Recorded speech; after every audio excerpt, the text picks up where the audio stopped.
Et bonjour et bienvenue à vous sur notre chaîne YouTube, le guide WordPress. Je suis Stéphane de WooProtect et aujourd'hui je vous propose de voir ensemble comment ajouter un plugin de facturation PDF justement pour que vos clients puissent recevoir leurs factures après tout achat. Et tout ça, bien entendu, automatiquement. Ce sera un plugin qui sera gratuit. Donc, juste après l'introduction, on s'y met.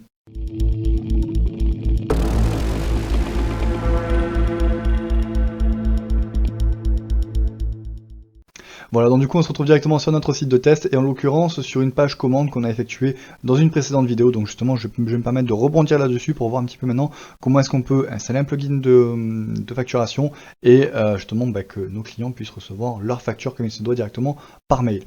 Donc je suis ici, je reviens directement au niveau donc du coup de mon tableau de bord. Encore une fois c'est une extension, donc extension, ajouter, et je viens ici et je tape justement PDF Invoice. Hop là, voilà, juste celui-là. WooCommerce PDF Invoice and Packing Slips. Vous allez voir, l'installation est vraiment très simple. Ce plugin-là est très utilisé, tout simplement parce qu'il suffit de vraiment pas grand-chose, de quelques petites minutes pour pouvoir le configurer. C'est vraiment top. Donc, il est ici. Hop là, réglage directement. Voilà. Donc, ici, il va justement me récupérer la dernière commande qui a eu lieu, justement pour me voir un petit peu et me permettre de visualiser tous les paramétrages qu'on va faire. Donc déjà, comment voulez-vous voir le PDF? Alors soit le télécharger directement, soit ouvrir le PDF dans un onglet. Alors pour moi, à chaque fois je fais télécharger le PDF, ça permet tout simplement qu'il puisse en garder une trace. Modèle simple, ça sera toujours modèle simple. Taille du papier A4, on est d'accord. Le mode de test, pour l'instant, on s'en soucie pas. Si vous avez plusieurs devises, etc., vous pouvez justement tester sur ça. Activer l'ensemble de sous-police, sur ça on s'en moque. Je vais pouvoir par contre choisir effectivement une image pour mon logo. Hop là, je vais la choisir ici, donc elle va s'afficher. Voilà, parfait. Là maintenant forcément je vais pouvoir justement régler un petit peu la hauteur. Donc là 3 cm effectivement ça fait beaucoup. Au niveau de 2 cm ça devrait le faire. Voilà, parfait. Donc 2 cm. Le nom de la boutique, sur ça pour le coup après c'est vraiment tout ce qui va figurer au niveau de votre facture. Donc ici je vais mettre par exemple site e-commerce. On attend un petit peu, vous allez voir, hop là, la facture justement se met à jour, juste là. Adresse de la boutique, donc par exemple 11 rue du Test, hop là, vous allez pouvoir justement y mettre pas mal de choses. Donc voilà, et au niveau du pied de page, bien évidemment, vous allez pouvoir y mettre vos informations légales, voilà, au niveau RCS, SIRET, etc., les numéros d'entreprise, tout ce que vous voulez. Voilà. Par la suite, sur ça, ça ne nous intéressera pas tout simplement parce que ça va faire partie du mode premium. Parce que oui, effectivement, ce plugin est très utilisé en mode gratuit, mais il a un mode premium justement qui permet un petit peu plus de personnalisation. Mais pour le peu plus de personnalisation, je vous montrerai justement un second plugin dans une autre vidéo qui est très complet, même justement, et même très personnalisable, même pour une version gratuite. Mais en tout cas, celui-là, pour un paramétrage de facture simple, rapide, efficace, il est magnifique. Voilà, donc j'ai rempli ça. Hop là, je vais enregistrer les modifications et je vais me rendre ici au niveau de documents. Hop là, tac. Donc au niveau des documents, donc là vous voyez en fait vous avez la possibilité entre les factures et les bons de livraison. Donc si vous avez des bons de livraison à émettre, ça va fonctionner exactement de la même façon. Juste vous sélectionnez et vous remplacez. Voilà. Nous là pour l'instant dans cette vidéo justement on va se focaliser vraiment sur les factures. Donc je les active et étant donné que j'ai dit que la facture sera téléchargeable, ok, pas de souci. Mais donc du coup elle sera téléchargeable et attachée à quoi? Attachée à quel événement? À partir de quel moment est-ce qu'elle sera téléchargeable? Donc on peut le mettre donc soit pour la nouvelle commande, mais dans ces cas-là, ça c'est l'email que l'administrateur recevra, ou alors dans ces cas-là on peut le mettre au niveau d'un client, donc par exemple pour une commande en cours. Voilà. Là encore une fois, tout dépend un petit peu de votre processus de traitement des commandes. Si vous voulez que la facture soit téléchargeable uniquement quand la commande est vraiment terminée ou dès que la commande a été payée. Voilà. Donc pour moi, à chaque fois, je le fais commande en cours. Si vous voulez d'autres choses, il y a possibilité effectivement de l'attacher à différents mails, bien entendu. Donc je peux faire par exemple commande en cours et commande terminée. Voilà. Là, je regarde, hop là, non, j'ai besoin de rien de plus. Pas de souci. Donc désactiver pour, donc c'est-à-dire que là justement, je peux le désactiver pour différents états. Voilà. Afficher l'adresse de livraison, tac, oui si elle est différente lors de l'adresse de facturation, ça me permet d'avoir les deux, ou alors comme vous voulez. Afficher l'adresse mail, pour moi en général j'aime bien justement quand il y a tout d'activé. Donc là effectivement vous voyez, j'ai l'adresse mail donc du coup du contact qui vient d'apparaître et le numéro de téléphone du contact. Voilà. Afficher la date de la facture comme vous voulez, donc soit la date de la facture, soit la date de la facturation, soit la date de la commande. Voilà, si admettons il y a une commande qui a été faite en virement bancaire, et donc du coup entre la date de la facturation et la date, du paiement, en fait, c'est si c'est deux dates différentes. Voilà. Là encore une fois, tout dépend ce que vous voulez faire. Ensuite, donc afficher le numéro de facture. Encore une fois, même chose. Donc soit pas de numéro de facture, soit le numéro de facture, soit le numéro de la commande. Voilà. Voilà. Si justement votre boutique, donc si elle est neuve, il n'y a pas de souci, vous allez pouvoir le laisser comme ça. Si par exemple vous reprenez un système de facturation d'une autre boutique, ou si vous changez entre temps, ou s'il y a quoi que ce soit, vous pouvez effectivement dire ben voilà, je repars d'un numéro prédéfini, par exemple je repars du 5189. Voilà. Et dans ces cas-là, la prochaine commande s'adaptera à ça. Donc voilà, sur ça, c'est comme vous voulez. Hop là.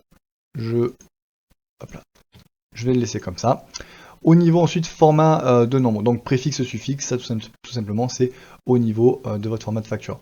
Si vous voulez que votre facture ce soit par exemple juste 5210, bon ben dans ces cas-là, sur ça vous ne faites rien. Si par contre vous voulez faire par exemple icom, donc justement ça va arriver juste avant.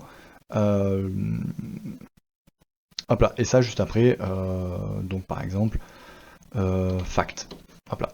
Voilà. Et au niveau de la marge interne, en gros, c'est ce qui va définir le nombre de caractères que va comprendre votre chiffre. Si par exemple, donc là c'est très bien expliqué, donc saisissez 6 pour que 42 s'affiche comme ça. Donc en gros, il y a bel et bien 42, mais avec 6 numéros. Voilà. Donc, sur ça encore une fois, c'est bien personnalisable au niveau du format de facture que vous voulez. Vous en faites exactement ce que vous voulez. Voilà. Réinitialiser le numéro de facture annuellement, donc c'est-à-dire toutes les années, clac, ça revient à 0. Sur ça en général, je laisse décocher. Voilà, autoriser le téléchargement des factures à partir de l'interface Mon compte. Donc ça, c'est tout simplement de base, à partir du moment où vous allez mettre à jour le statut de la commande, si ce qu'on a fait au-dessus, clac, là par exemple, mon utilisateur, à partir du moment où il passe commande, sa commande passe à en cours, et donc du coup dans le mail qui stipule que la commande est en cours, il va recevoir le PDF directement en téléchargement. Donc il va pouvoir cliquer dessus, comme vous recevez d'ailleurs à chaque fois vos factures. Voilà, donc sur ça, on est OK. Et donc à ce moment-là, est-ce que, à partir du moment où il l'a reçu par mail, est-ce qu'en fait, tout simplement, s'il y a un espace membre, est-ce qu'il pourra aussi le télécharger depuis son espace membre? Voilà. En se connectant, en allant dans ses factures, et normalement, il aura un petit bouton pour retélécharger. Voilà. Donc, soit oui, c'est possible, soit toujours, enfin voilà. Vous voyez un petit peu ce comportement. Jamais, c'est-à-dire, la facture sera envoyée exclusivement par mail. Toujours, ça veut dire, même si la commande n'a pas encore atteint le statut requis ici, elle sera quand même téléchargeable depuis son espace membre. Donc voilà, vous avez compris un petit peu l'idée. Activer la colonne du numéro de facture dans la liste de commandes, donc sur ça pour le coup c'est comme vous voulez, c'est un élément visuel. Désactiver les commandes pour les commandes gratuites. Là pour le coup l'idée c'est de dire, si la commande elle est gratuite, par exemple si vous voyez sur wooprotect.fr, l'abonnement à l'espace membre est complètement gratuit, donc c'est une facture à 0€. Donc là pour le coup vous pouvez faire le choix, oui ou non, d'émettre une facture, puisque c'est pour 0€. Donc voilà. Et à partir de ce moment-là, si vous regardez au niveau de l'état, c'est pas mal de paramètres complémentaires qui en général ne sont pas du tout utilisés. Donc voilà. Si vous avez fait le général et le document, vous aurez tout ce que vous voulez. Alors effectivement, je pensais que ça se serait enregistré rapidement. Visiblement non. Tac, tac, tac. Je vais juste le rajouter vite fait comme ça. Date de la facture, on va rester simple. Tac, tac, tac, uniquement lorsque c'est envoyé. Hop là, et je désactive pour les commandes à 0€. J'enregistre les modifications. Voilà.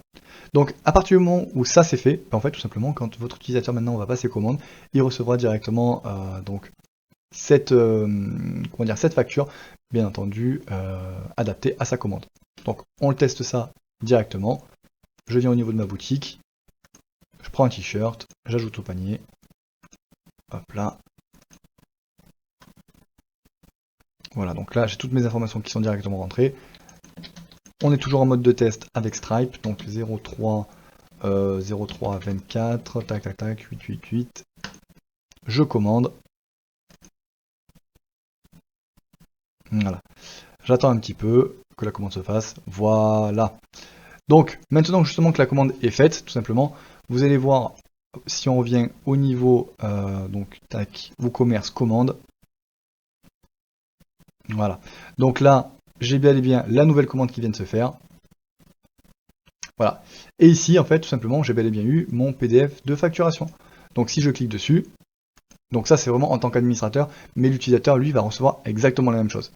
Donc, je vois bien, site e-commerce, l'adresse de la boutique, le numéro de ma commande, voilà. Tac, la date, qu'est-ce que j'ai acheté, voilà. La TVA, enfin la part de TVA là-dedans, et voilà. Et forcément, si je renseigne justement les éléments en pied de page, je vais les retrouver juste là. Donc voilà, vous voyez que justement c'est un élément qui est vraiment très, très simple à mettre en place. Le plugin est complètement gratuit, facilement personnalisable. Donc voilà, au moins vous pouvez justement faire en sorte que vos utilisateurs passent commande et reçoivent directement la facture directement par mail. Voilà. J'espère en tout cas que cette vidéo vous aura plu, que vous aurez appris justement une nouvelle chose. Et sur ce, si vous avez des questions, n'hésitez pas encore une fois en commentaire. Si elle vous a été utile, un petit like, ça fait toujours vraiment plaisir. Et ça permet justement d'être toujours motivé à poster du contenu pour vous. Donc voilà. Sur ce, je vous souhaite de passer une agréable journée. Et je vous donne rendez-vous dans de prochaines vidéos. A plus.